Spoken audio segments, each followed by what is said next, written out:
তাম পৃথিবীর লোকেরা আমার এই বাংলা ভাষাভাষী মানুষেরা আজ বলতে শিখেছে আগামীর পৃথিবী হবে কোরআনের পৃথিবী, আগামী সূর্য হবে ইসলামের সূর্য, আগামীর বাংলা হবে ইসলামের বাংলা। আমরা পুরাতন বউকে নতুন শাড়ি পরিয়ে বাংলার মাটিতে ক্ষমতায় আনতে চাই না।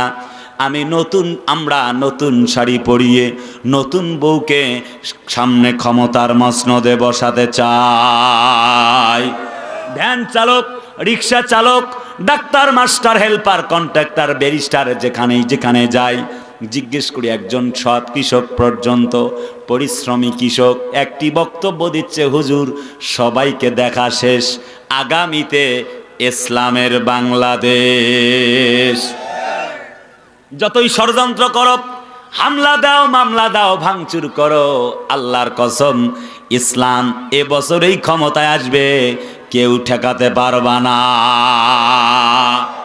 যেখান থেকে আলোচনা শুরু করেছি আল্লাহ পাক বলেন ওয়ালাকাদ কাতাবনা ফিজ জাবুরি মিন বা'দিজ যিকরি আন্নাল আরদা ইয়ারিসুহা ইবাদিয়াস সালিহুন।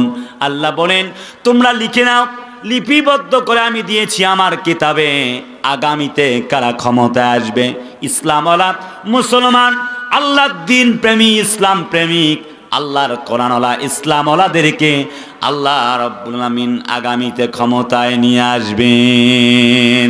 সেই জন্যে করে সবাই একটি কথা রব তুলে দিয়েছেন যে সবাইকে তো দেখছি, একটা বারের জন্য ইসলামওয়ালাদেরকে দেখতে চাই। কথা বলেন না কেন, ঠিক কিনা? সেই জন্য করে 8টি ইসলামী দল মিলে এক হয়েছে জমিনে ইসলাম কায়েম না হওয়া পর্যন্ত আর থামাথামি চলবে না।